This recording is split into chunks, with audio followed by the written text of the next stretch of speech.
the hit that took out Westbury's most wanted gang boss.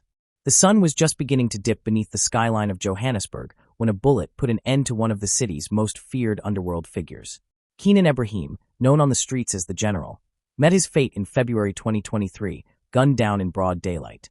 As the alleged leader of the notorious Fast Guns gang, Ibrahim had made more enemies than most. His power was cemented not just in violence, but in fear that stretched across Westbury, Eldorado Park, and other surrounding communities. On that afternoon, the streets trembled, not from gunfire, but from whispers. The news spread quickly. Ibrahim was dead. He had long evaded police capture and assassination attempts, earning a near-mythical reputation. But all it took was one hit to end his reign. The man who once commanded an army of gangsters was now the subject of a police report. Residents peered out from behind curtains, wondering who would fill the power vacuum, and at what cost. Eyewitnesses say they saw a white Mercedes weaving before crashing into a pavement. Moments later, sirens wailed, but it was already too late. The killing didn't just stop a man, it lit a fuse. As investigators sealed off the scene, one question remained in the minds of many. Was this justice, or the beginning of something worse? For Westbury, it wasn't just the death of a man. It was the collapse of a criminal empire in real time. Thursday afternoon was supposed to be routine.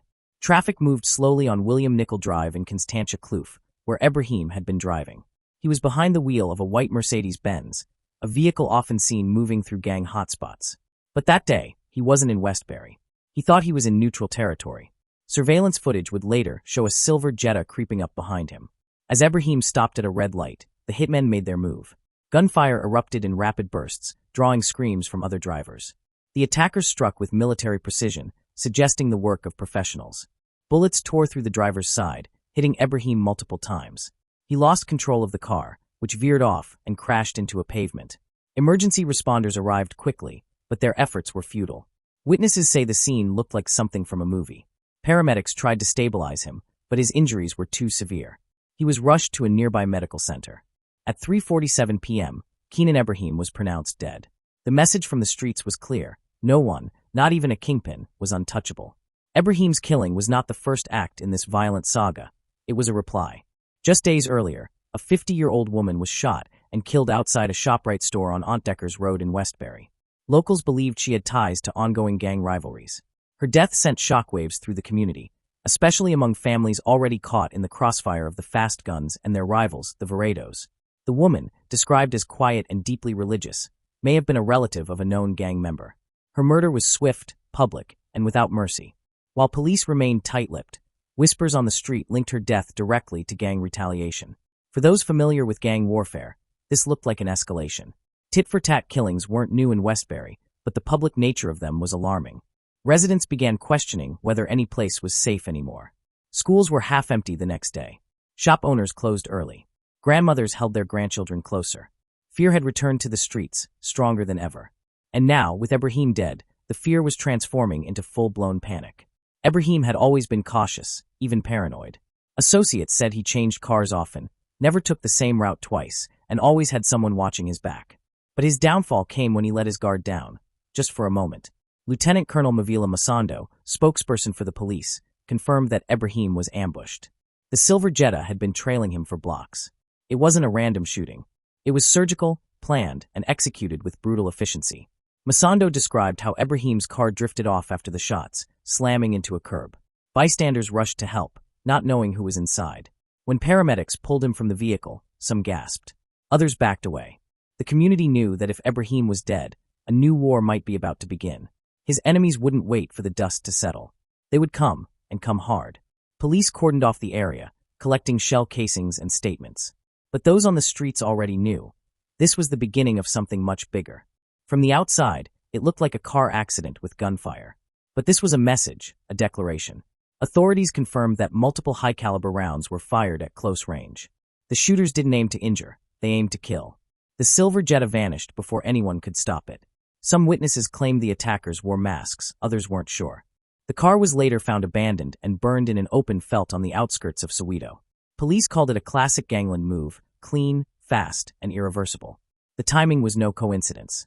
Sources close to the investigation say Ibrahim had been receiving threats weeks before.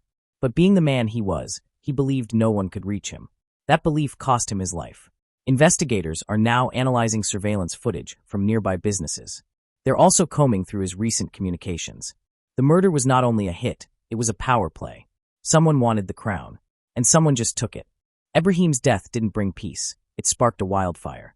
In the days following the hit, tension swept through Eldorado Park, Westbury, Rivoli, New Clare, Bosmont, and Claremont.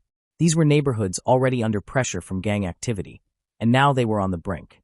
Community leaders reported increased police patrols, but it did little to calm the people. Rumors of planned retaliations spread like wildfire. Mothers begged their sons to stay indoors.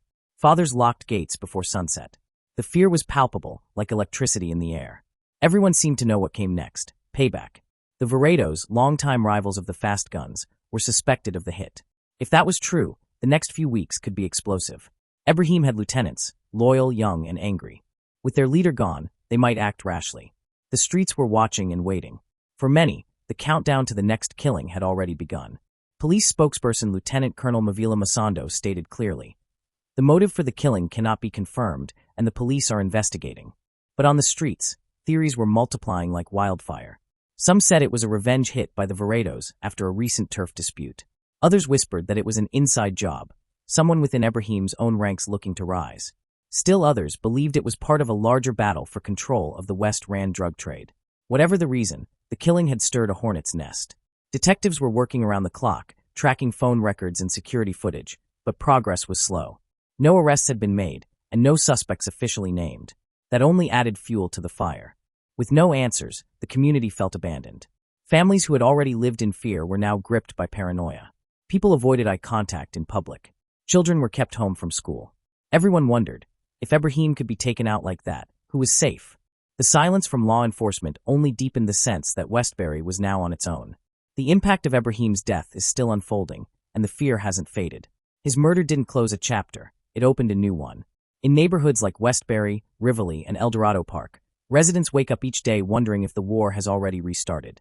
The Fast Guns, though shaken, are still active. Their new leaders may be younger, but they are also more unpredictable. Retaliation is not a matter of if, but when. Police have increased their visibility, but gang members know how to work in the shadows. Even community meetings meant to restore peace are tense and quiet. Behind every handshake is suspicion. Behind every nod is a threat unspoken. Mothers are now walking their children to school in pairs. Taxi drivers avoid certain blocks after sunset. The streets are watching, waiting for the next spark. Ibrahim may be gone, but the fire he helped fuel is still burning. As Westbury holds its breath, everyone knows one thing for certain. Peace is a long way off, and the next hit may already be planned.